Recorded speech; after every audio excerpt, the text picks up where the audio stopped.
Today, I'm going to tackle the job of the Driveshaft U-joints on my 2018 Colorado.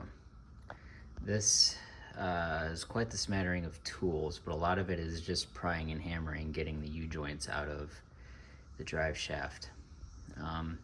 First, and what's highly recommended, is this U-joint slash ball joint press set. This one I rented from O'Reilly. The advanced kit looked better, but they didn't have it in right then. So I got the O'Reilly one. It worked fine for me. The rest of it is mostly just to try and get the Driveshaft and U-joints out. The pliers you're going to use to take the clamps out. Eye protection I recommend, especially when you're pressing these out. You don't know if pieces of metal can come flying up at you. The 7/16 or 11 millimeter open end wrench, you just use that to get the straps and bolts out to release the Driveshaft. This is whatever size application is needed for this. Hammers, pry bars, screwdrivers, channel locks. And you'll see in the video, there may be a few more or less that I use that you may not see here. But it's a tough job. It's simple, but it's tough. So be patient. Don't beat yourself up, and don't worry if it's going to take you a couple hours. It took me a few hours of back and forth and pressing and trial and error to get these U-joints out. They were in there pretty solid. So let's go ahead and get started on the job. Okay, for the parts that I used, I decided to go with Spicer for the U-joints. There's the part number there. I liked these Spicer ones because they were non-greasable. I was looking at greasable ones and non-greasable ones. The original ones were non-greasable on the truck, so that's what I decided to go with. Also, I didn't want to have to deal with greasing my U-joints every 3,000 miles or however it would be. If you do decide to go for that, just remember you do have to keep up the maintenance on it. These are designed more for quote-unquote the life of the truck, so it's not necessary to go for the service one.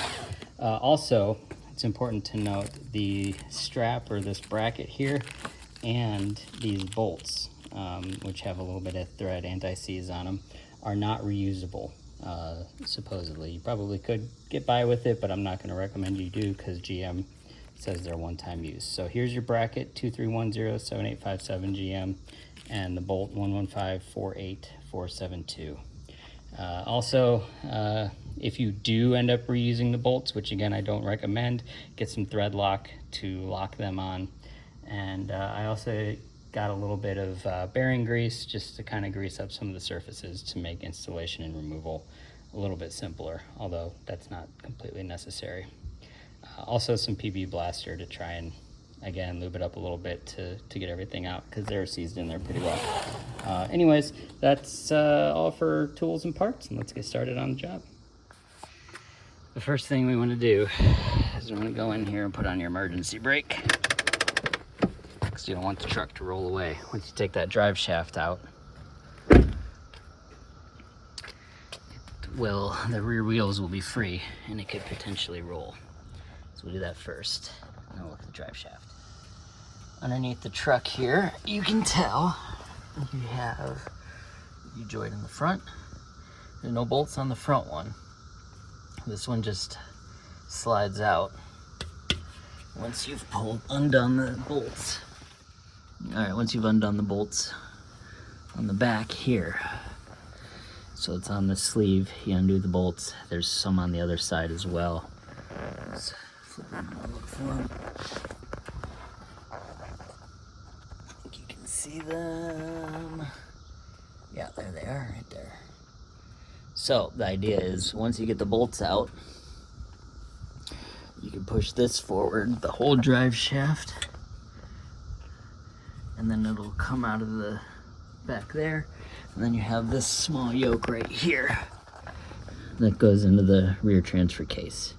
So let me go ahead and get my ratchet and we'll get that off. Okay, because of a clearance issue between these two, can't use my ratchet. I have to use my open end wrench. It's all right, it's not on here too tight. I have ratcheting wrenches in every size but 11. Go figure. So we'll do it the slow way, and I'll take these two off and show you the result. Got them out. There you go. As you can tell, there's a little bit of thread lock on them, so we'll put a little bit back on. Take that one out, and then this whole bracket comes out, and you can see it's free to just come out. There is this one at the top. We'll do the same thing. We'll get both of these. There we go. Both of these bolts out, and go from there. I got both brackets off now. Let's see, where is it at? There it is, got that one off. The thought is that you can get this off. However, if you can't tell, they're pretty rusted and tough. So I'm gonna get a pry bar and a rubber mallet, and we'll see what we can do. As you can see, I got mine out. It was stuck in there pretty tight. What I ended up doing was getting my pry bar in here, like this, like that, and then just pressing and pulling, and then eventually it came loose. Now you can just get it underneath here, and once you get the rest of it out, it should freely fall.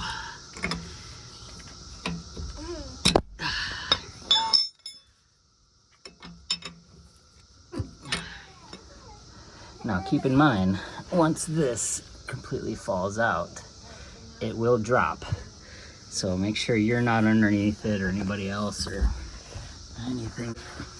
Next thing that I did was I marked it. I marked it with some tape all the way down because this thing is balanced, so I know exactly where it's gonna go back in. Now that it's pulled out though, all you have to do is slide it right out of here. Actually, let me get an oil pan before it all comes out to make sure it doesn't drip on my driveway. All right, there we go. I got my pan on it. Now, it just slides out. Careful, because again, it's gonna drop once you get it out. It's not super heavy, but it's heavy enough. Whew, there you go. All right, no oil came out of it.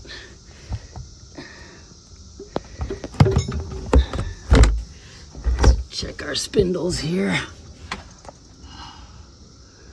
Everything's looking good there. Okay.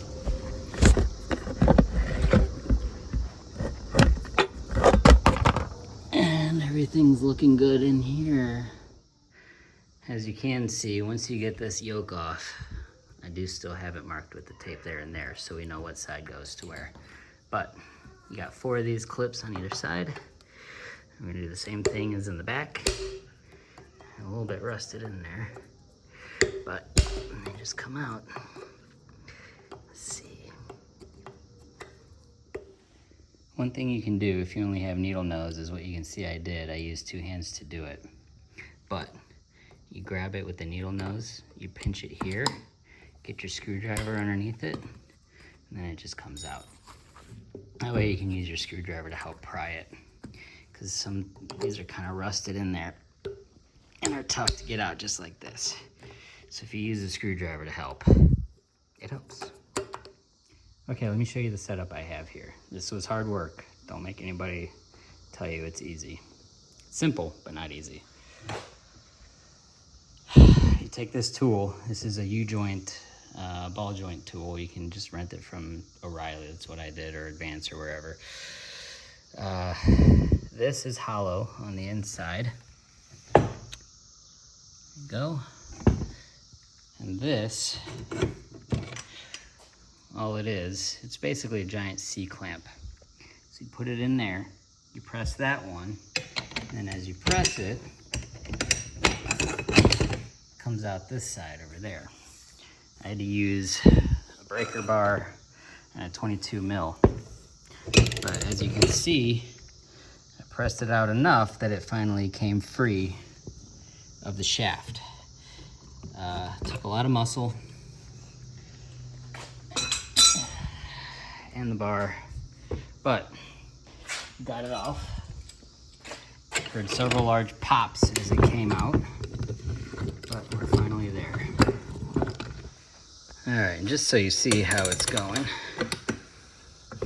I'm wearing eye protection, by the way. With all this popping, you got needles in there. You never know what could be bad or not. So, that's what I'm doing. Alright, it looks like, yeah, we're off center here. So let me loosen it. I'm going to recenter everything. We'll keep going. So after using my press and putting some oil on these, I've been going back and forth with it quite a few times because these are frozen in there. So if this takes you a while, don't get discouraged. Keep working at it. What I found though is I finally got tired of going back and forth and waiting for it. So I got my channel locks here, locked them on, and I pulled it out and it was able to come out. I wasn't able to do it with regular pliers, probably because of the amount of grease that I used, but that's all right. So we'll just go ahead and get the other side here undone. All right, so I finally got it. I had to do a lot of back and forth. One sleeve finally came out. So once that other sleeve is out, this just comes out. There you go, you got that. And then we got to press this the rest of the way out so we can get the new one in. All right, now for the install of the new one versus the old one. You'll notice that you have all these pin needles on the inside. Make sure they're all up against the wall of the U-joint there. Let's see, can't get it. There we go. What I did is I put a little bit of grease, cleaned up and put a little bit of grease on the inside circle here, because it's just gonna help it in. You don't need it there to preserve anything. So first thing I did is I'm gonna put this first top part in, just like that, and then this one, again, make sure all your needles are good. It's just gonna go in here like that. You don't need to press it in far, just enough. And then this, we'll see it on this end. I'm gonna tuck up in there. Let's fill out. We'll put it in. And then what we're gonna do is we're gonna carefully press the new one in. You don't wanna destroy this. I'll probably try to get something, maybe the rubber mallet, to try and get these pressed in. We'll see what works best. Here's a strategy I'm finding that's working for me. This is actually the old one. If it's just perfectly over top of this, go, and I'm gently hammering. It's a two-handed job, but that's what I'm doing. And it's pressing the bottom one in just a little bit. We'll probably have to flip it over and do the same thing on the other side though, just to seat everything correct. All right, that worked absolutely brilliantly using a hammer on the old one. Didn't do any damage. So what's next? Put in the little clip. Pretty simple. Whoopsie. Yeah, it's again gonna be a two-handed job here, but it's pretty simple. You saw where it's seated when you put it in, or when you took it out. So just put it in the same way, using your pliers. There you go. Yep, and it'll snap right in. But let me get that in and I'll let you know if I do anything any different. Yep, that's all it was. Just two hands. You see it's seated in there nicely now. We're gonna flip it over and I'm gonna seat the other side of the U-joint. Now also pay attention, these can tend to just, these ones that are loose that go onto the rear yoke, they tend to just slide off or fall off. If you have a hard time keeping up with them, just take them off and set them to the side, because you don't want to lose any of those needle bearings in there. You'll just have to undo everything you've done. Okay, after a lot of hammering and cussing and prying, it took me a couple hours to get everything done, but I got the new ones in, all clipped all around. Got my black tape all lined up. I got it lined up here at the front of the truck. Put the yoke in, and then got it lined up here in the back of the truck.